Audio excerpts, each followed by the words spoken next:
Hi, it's Marcus here from 4POS. Unfortunately, we've been caught out. We've obviously running a scam in the software company of ours.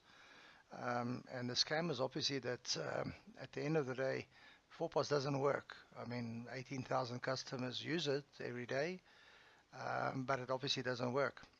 So in this video, let's quickly expose the scam. The 4POS installer, as you can see, it didn't work. So now we've got to go and try and find out why it doesn't not install on this customer's PC. And you can see he's got McAfee Live Safe on the computer running, which is now creating a problem because it's deleting the file that is required for the 4POS installer. So as you can see here, we're deleting it, we're uninstalling it, and immediately it comes up and it says you must install an antivirus. So now we restart the PC, and it's important that when your computer prompts you to say restart, restart it, because we often find that customers has a problem. We log on to the customer's issue and it's a problem. The PC restarted, and immediately it came up with an old 4POS controller, which is version 15.6, which is 4 years old, and gave a runtime error, which means that the customer is also running a very old version of 4POS. In other words, he installed it, or the customer installed it from somewhere. Who knows where? We're not magicians, we don't know where. So now the question is again, now let's go further and go and try and work out what is going on. Now there's malware bytes on this computer as well, which also might create a problem. Now again, customers think that no, let's load up all sorts of antiviruses. In this customer's case, 2 or 3 different antiviruses on one PC. Now they're all fighting with each other. The one says the file is good, the other file says it's not good. We believe in Kaspersky. It's, in my opinion, the best possible software that you can have. You can see Bitdefender is still running on the machine. We're clicking and going into the antivirus options. And now, again, we don't know all the software, so now we've got to go and look for it. Where is this option that allows us just to be able to work on this PC? And we click and say, okay, well, hang on, maybe there. Let's go and click on that option. Oh, yes, there's a real-time protection. All right, and now we turn the real-time protection off. All right, and see if there's any other options available that's going to create a problem. Doesn't seem like it. All right, and again, go back and go and try to reinstall 4POS again. Now what we've done on a previous instance is that we've copied the CD 4POS into the 4POS support folder. It's just a folder that we like to use.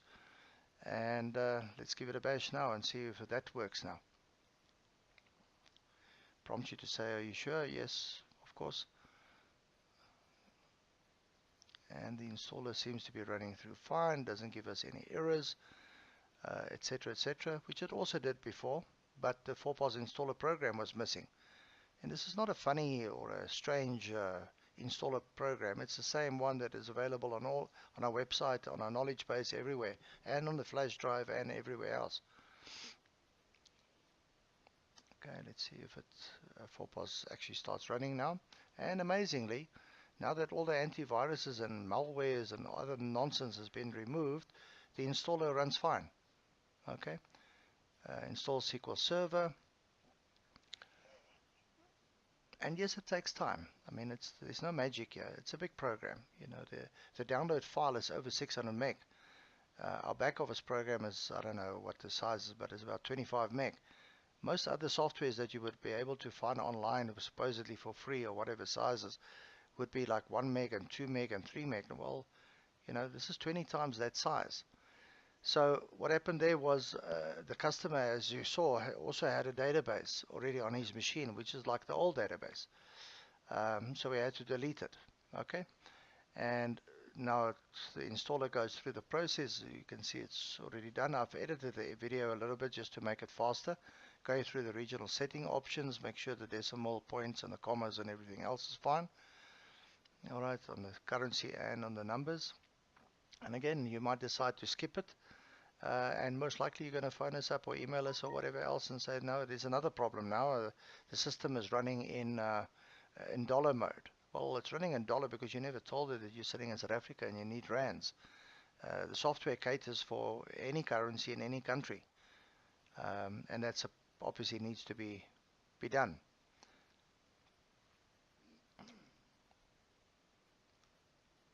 Crystal reports being run installed in the background.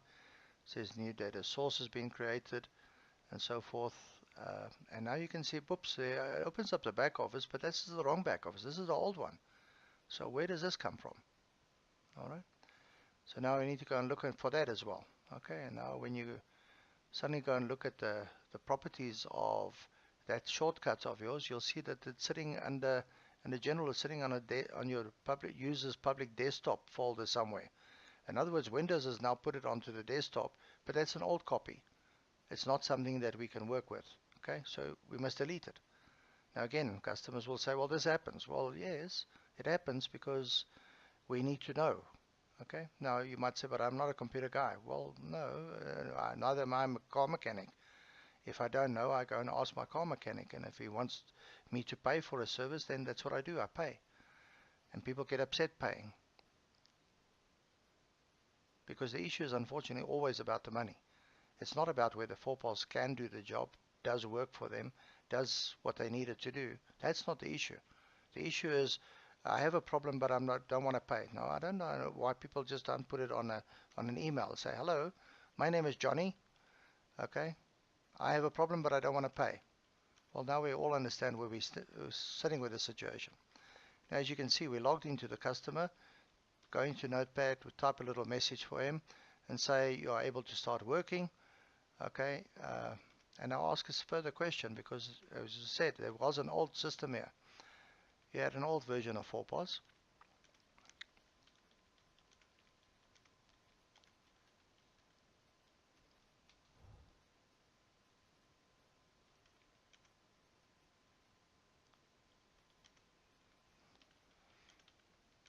And quite nicely we typed the message in.